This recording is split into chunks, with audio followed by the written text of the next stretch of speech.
to stand before you today as the Member of Parliament for St. Thomas Eastern. I bring heartfelt greetings on behalf of the leader of the opposition, not the opposition.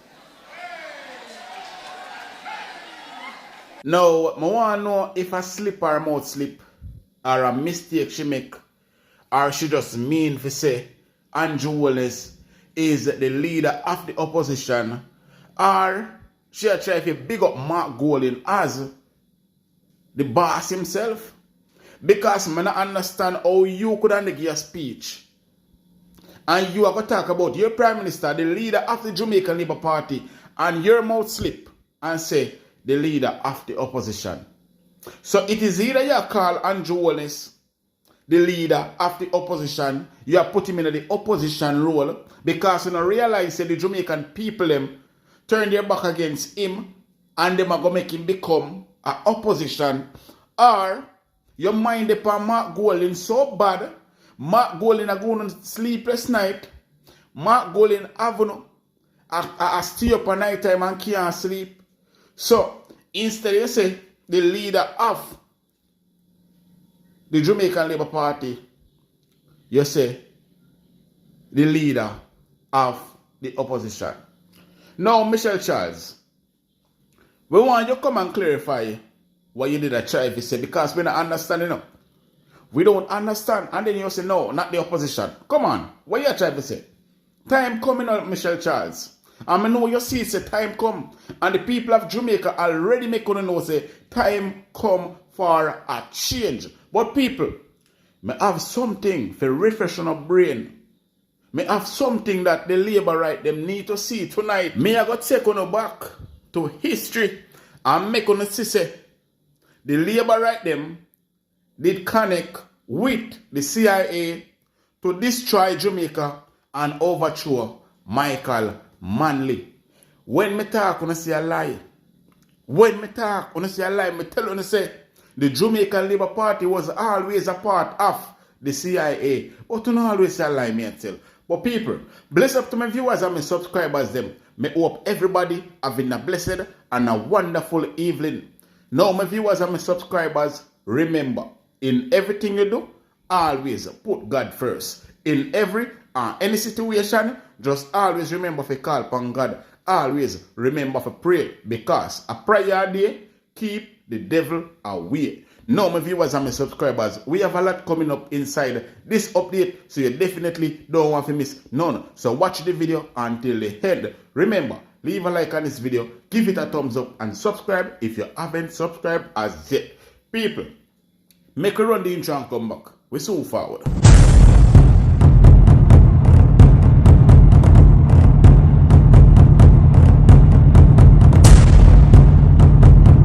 Welcome back to my viewers and my subscribers them. Big up to all of my viewers, big up to all of my subscribers them. I hope you all are having a blessed and a wonderful weekend.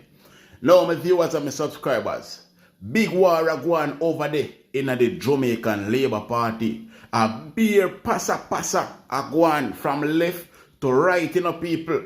The first one where we are going to look at is Robert Chin over there in Manchester, because the people them over there say them no want him. The people of Manchester say Robert Chin must go. In the voice recording, which was sent via WhatsApp to a fellow Labourite, Councillor Brown says it's clear the JLP hierarchy has serious doubts about Chin's ability to retain the seat. Chin was among a clutch of surprise winners on general election night, September 3, 2020. That is why the party, between me and us, not to nobody, that is why the party sent down a man named from C, Ian Hayes, because they don't want Mr. Chin. Color Peer is out there, but he cannot win. He cannot win in all the divisions. Well, we like it, but listen, the party have to send somebody who can win Chin. Councillor Brown says Chin has a bad relationship with two JLP councillors and their caretaker colleagues in South Manchester. The JLP control the Grovetown and Porus divisions, while the PNP hold the Newport and Alligator Pond divisions. There are reports that businessman Adion Peart, nephew of former PNP MPs Dean and Michael Peart, is keen to represent the JLP in South Manchester. But Councillor Brown says a businessman Ian Ives from Alligator Pond is best equipped to beat Robert Chin in any selection race. Mr. Ian from Seer, he has a whole of chorus workers of a vote for him. He has the whole of Alligator Pond division because he's from Alligator Pond. He has 3/4 of Newport. The only place that Peart have is Grove and it's not everybody. The party wants somebody who can win. All the black jobs where you ask me about, we not get done because the MP that went to the bus. Nothing. Robert Chin's suitability to front another election campaign for the JLP in South Manchester will be tested in a leadership contest set for March 16. It's still unclear who his challenger or challengers will be. So as you can hear, people, the whole of the council them over there in Manchester turn against Robert Chin. But people, Robert Chin clap back at them. And this is what Robert Chin had to say, people. Why may I tell you, say, the Jamaican Labour Party is a mess at this moment. A pure bangarang are going over there. But people, check out this. This argument about me not speaking to the councillors, I find it very ludicrous. It is like declaring war on someone and then playing the victim after. The agreement with the councillors and the caretakers was that it was their election, the local government election. So I would split my allocation so that they can go out and market themselves. Some are carrying the narrative that I am lazy and don't do anything. If that is the case, they had the funds to work on my behalf, so they must shoulder that lazy title. Now it's a general election, and now I've taken a more hands-on approach because I too now need to market myself to show what I've accomplished over the years. That has not gone down well with especially the councillors. When I throw myself under the bus for them, and now I expect them to pull me from under the bus. They bring a loader man and a driver to run the bus over me. Boy, Robert Chin, this come like a one whole truck. They run over you. This ain't a bus. This is a truck, Robert Chin. It's sad on your side. But people, it not done yet because more riff are going inside of the Jamaican Labour Party. Now even Cliff Hughes are worried about what is going on over there in the Labour right them. You're telling me Dunn is in trouble, Montague is in trouble. They have to be working damn hard. Well, I said that they have been doing a lot of 9th hour. Then that means that they're in trouble? And I am not in. You see, I don't know if it was the party night. You don't want to say it. You don't want to say it. Me can't say it. What you're indicating is that the party chairman, Bobby Montague, the state minister, Dr. Dunn, are in a spot of political bother as they try to win re-election later this year. Them always say, oh God bless, no man curse. Now, only they are trying to create a rift inside of the People's National Party. Now, look at it now. Look what they go on over there in the Jamaican Labour Party. A pure rift are going over there. One can't even stay steady because the ship has sink. The ship has sink, you know. You understand me? I say, but people, stay to thought on that down below in the comment section. Now, people, I always tell you, say, the Jamaican Labour Party link with the CIA and destroy Jamaica. That's why Jamaica not in a better state at this moment. But you never believe me. No, I want you to listen to this video first, people. Even down in Jamaica, I'm skipping, they tried in 1976 to organize a military coup to overthrow Michael Manley. In 1976, they supported attempts to assassinate Michael Manley on 3 different occasions. The little man who led Jamaica, who spoke at Savior's Day, was such a threat to our government that they attempted 3 times to assassinate the man in 1976. So later, they found a way to get rid of him through riots in the street over food when they cut off assistance to Jamaica. This is America. Now, when I tell these people that the Jamaican Labour Party is not for the Jamaican people, it was formed by the CIA to destroy Jamaica. It was formed by the CIA to destroy Jamaica because Michael Manley run them way and tell them, say, listen, you can't tell me who to talk to because you can't tell me, say, fi cut off Cuba, like how them tell Andrew Holiness fi cut off Cuba and Andrew cut off Cuba right now. Michael Manley stand up on him 2 foot them and say, America, I am not afraid of you. So what them do? Them try everything to get rid of Michael Manley because Michael Manley run them way. But people, here are some more history. So leave your thoughts on this one. I'm going to read for you some excerpts from CIA's declassified files. Whatever you hear me say in the upcoming segment, I know me say so, and the CIA says so. Let's jump into it. This is the hot take. This week, a tweet from Erica Virtue caught my eye. She mentioned in that tweet that the CIA will be declassifying information on the CIA's involvement in Jamaica between 1976 and 1980. So, I got you. So I got some information from the CIA that's already available to us. Let's jump into it. Leading up to the December 1976 election, there was a wave of shootings and arson terrorizing the Jamaican population.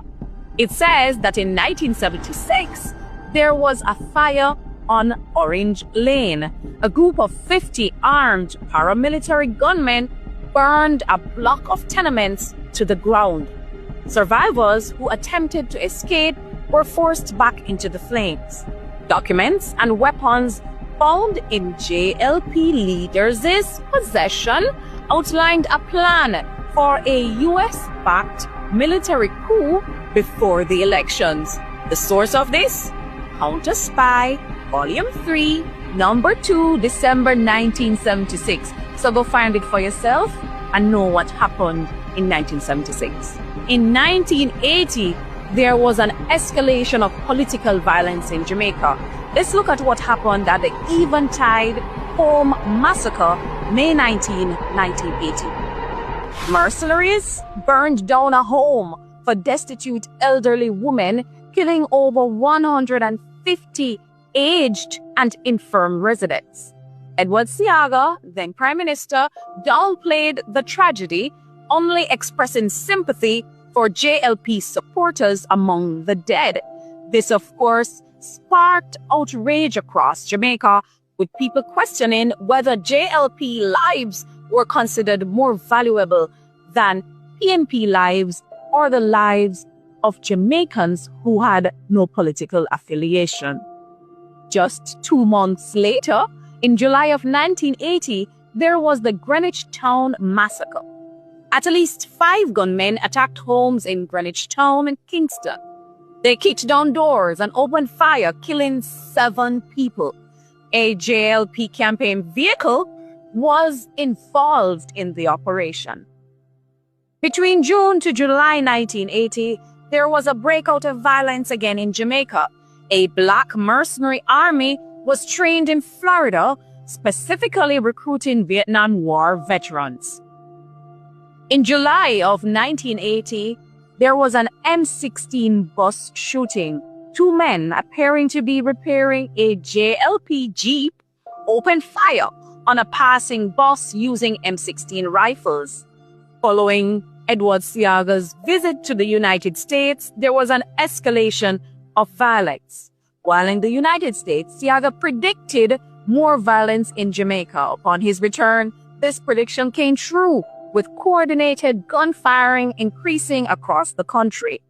Gangs of young men who previously had no money or resources suddenly had jobs paying $100 per week Back then, that was a lot of money. Motor scooters, firearms, and the death toll by July 1980 had risen dramatically. By late July, over 350 people had been killed in Jamaica since the election was announced in February 1980. This sparked a burial controversy and the escalation of political violence. It took well over 2 weeks to find burial sites for the victims of the Greenwich Town massacre. Residents in Tivoli Gardens, a JLP stronghold, threatened violence if PNP victims were buried nearby. Funerals were moved to number 5 cemetery, Spanish Town, where grave diggers were attacked daily, requiring police protection.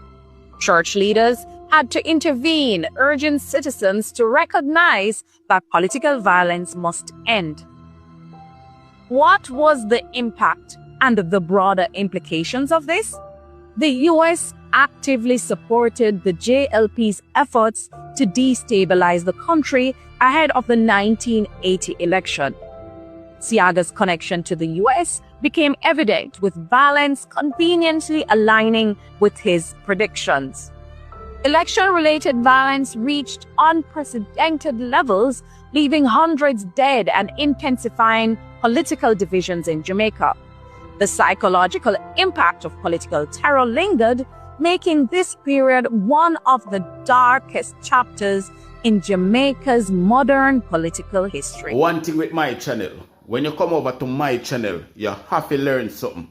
You have to leave with something in your head, because we always make sure say we give you no evidence of what we are talking about. Now, let us talk about Jamaican being in a recession.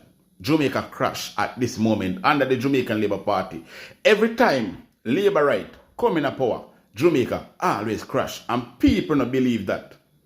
Jamaica always head into a recession because Labourite cannot manage the economy. Labourite cannot manage the country. All the government of Jamaica do every day is come out and lie to you guys. Nothing truthful come out of that man's mouth. But make we start with this video from this young man people. Jamaica, it's a Omar, the manager for Boss Furniture Industry, come out and talk. Him sit on enough boards. And him say, in 30 years, you never see the country go down so. Right? Go right under. Right? The man went on to said, 3 years ago they tried to carry it back. Them, not the government, them try to carry it back. That means I elite them spend them money and try to build back the economy. And then it can't come back. And the man, because it seems like elite then a plan to spend more money for Billy. So them can't go to the elite them for no more campaign. For spend more money. That done. Right? So the people them say, where the company them used to make, like if you used to make $100, $50 them they are make now. And them in face with high rent, high light bills, high maintenance costs. So out of $50, they must call them pay $25 more. So on a $25 profit they make. And they have to pay workers and everybody out of the $25 now. So the people say they now make the money. The business them are collapse. And if you have a meltdown and business collapse, you know so the debt of the country. Right? So when they get up on them attack, they need to come better. Right? Without proper salary, people cannot afford to buy things. People cannot afford to do things. All people been doing now is live from hand to mouth. I try to eat and survive and live. It's a history. I'm like some JLP run out of chat. This never happened on the government. This never happened on PJ government. This never happened on Porsche government. I can name it. It's never happened. And the worst this. The worst. People literally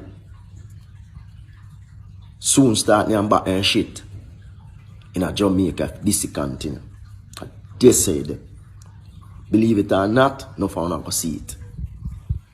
Believe it or not, no one go see it. Jamaica people, wanna wait pan fi see say Jamaica the crash. Wanna wait pan fi see say Andrew Wallace a sink on a deep down in a one hole. Wanna wait pan fi see why Nigel Clark run left Jamaica and gone overseas and work with the IMF. Why wanna wait pan people? Wanna say this government are the best government ever because you have done so much for Jamaica. Listen, crap on attack. Crap on attack. I played that video yesterday. I'm going to play it back again. So you guys can see it again because I know say a lot of you maybe never see it. So I am going to play back this video so you guys can see it again. And listen very, very carefully, people. Alright, check it out. What I will comment on is that right now, as it stands in the Jamaican economy, the economy is struggling. It's probably the worst I've seen in the 30-odd years I've been in business. The buying power is the weakest, and government needs to find ways to, catalyze the economy to be able to grow. We tried our best a few years ago, and Jamaica started to see growth. But right now, they've done so many things to stagnate the industry. Interest rates need to come down quickly. The Bank of Jamaica needs to come out of their tunnel vision and start thinking out of the box to manage the economy, because right now it's in a very stagnant stage and actually in a dying stage, and it is actually quite frightening what is happening out there. When you speak to business people, people are saying they're seeing anyway in a 50% down in terms of sales, the retail trade, and every expense is going up. Their rental rates that they're paying to rent these shops and stores is going up. The light bill consistently is up. You know, it's a tough world out there, yes, but we can do things to make it a little easier for our people in this country. So the minister and the government has a lot to do, and the Bank of Jamaica and our commercial banks, to try and stimulate this economy, because if they don't start doing something now, the economy is going to start fumbling and they're going to be in big trouble. I want you to expand on that a little bit more from me, Mr. Azan, because it's good to hear your views on that, because the data is suggesting, and we hear the government talk a lot about economic growth and inclusiveness. It talks about business confidence is at an all-time high. We know of unemployment rate, the best that it has been. Is it that the manufacturers are not seeing all of that? What exactly is happening? Why is there a dissonance between the two? There are one or two businesses that may be seeing some growth, but I tell you, the general economy is struggling out there. The real estate side of things, the building, the construction side of things is slowing. Interest rates has played a major part in doing that. And the business side, the manufacturing side is struggling. And we need to find ways to stimulate back this economy, because what we've done over the years and tried to build it back, coming from where we're coming from, I think what we've done in terms of managing this inflationary issue, I think we've gone about it possibly in a little different way that we could do something, but it is creating a havoc in the economy right now. Buying power is the weakest that I have seen in all my years of doing business. I'm not just speaking from my own business, but generally because I sit on other boards, it is very weak, and it is actually a little frightening for me when I am looking out there and seeing what's happening in the economy out there. So we need to find ways of trying to find ways. The Bank of Jamaica needs to come out. Commercial banks need to start doing things to stimulate stuff, because you're going to find ourselves in a real pickle if we don't do something quickly. We know the issue of the interest rates and the adjustment by the bank, the central bank, but not the commercial banks, has been an issue for a lot of different players in the market, Mr. Thwaites. Outside of that, you may probably make a comment on that as well from the association standpoint. And also, could you tell me what are some of the incentives that you see as necessary, the association see as necessary to assist the sector right now as it pertains to economic activity? Yeah, sure. And Omar is echoing a sentiment that we've been in in a 2-year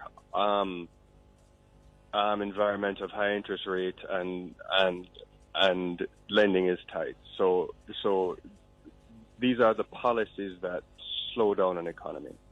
We've seen interest rates drop a couple of times, but we're not seeing the transmission of those rates at BOJ drops to the commercial banks, and that's a problem. We're half a year in off of our initial drop in interest rates and haven't seen that transmission to the market. That is a key issue in how you incent the growth in the economy and we get it moving again.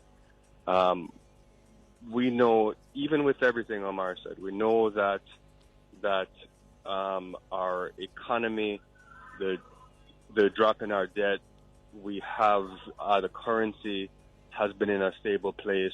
All those things are true, but Omar is echoing what we hear a lot through our small and larger companies in the private sector, that there is a concern that the stagnation has to be switched off. We have to see the policies that get the economy moving again. To us, interest rates are key, and we need to get this economy going again out of the cycle of stagnation. So on a year for self again. On a year for self again. Jamaica is in a recession. Jamaica crash. The economy crash. And I must say something to you. Just like in 2010, when the PNP, in 2012, when the PNP did that for win and fix back the economy, fix back the country, and the same thing will happen under Mark Golding. And guess what? The Jamaican people them never did have the patience, because when PNP take the country in 2012, it was a mess. Jamaica did crash. The economy did crash, and Jamaican did suffer. But the People's National Party, Portia Simpson Miller, take back this country and fix it. And then, as soon as the growth starts show, gonna vote out the People's National Party and put in back the same government we wreck the economy, we wreck the country before. Feel like I said them are gonna do better. And see it, them take on back to square one. So how the country are gonna ever grow? Or how this country are gonna ever become no better? When every time we don't always put back the same people them, we are wreck the economy. The same people them, we are wreck the country. The same people them, we only take out the money out of this country and put into their pocket. We don't need to stop people. We don't need to stop.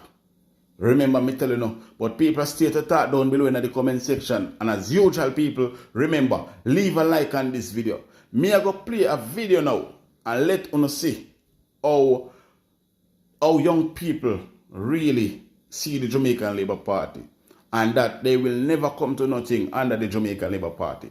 And I know say, oh, she a Labourite, that's why she talks, so, because that's what you do all the time. Brand people as a Labourite whenever they're not in support of the wicked and the cruelty where this government are through at them. But people, check out this video from this young girl.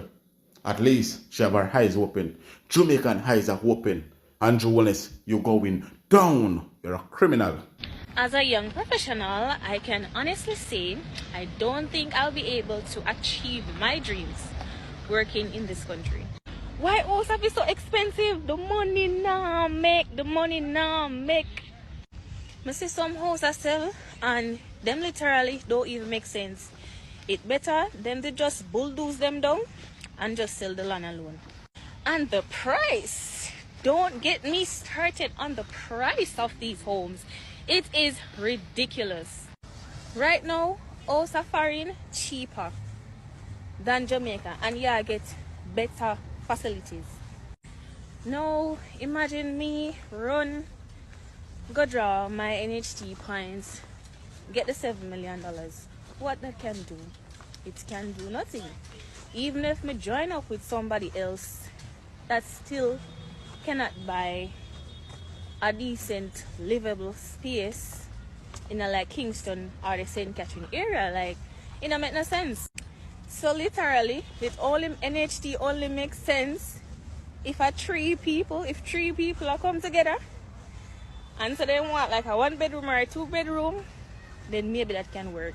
But you can't do it by yourself, and even if you get somebody else, it might still not work out in getting a livable space. Furthermore, the deposit. You have to come down with that deposit. Tell me now, as a young professional, and you get a little pay, rent already high, food already expensive, light bill high, everything. Where you are going to get money from, or even be able to save up the deposit to get the house, it's like, no man, this thing not set for we, none at all. Like if you not have, if your parents have never have land, or if your family not have land or something, it's like you're doomed. So therefore, it's not gonna work for me.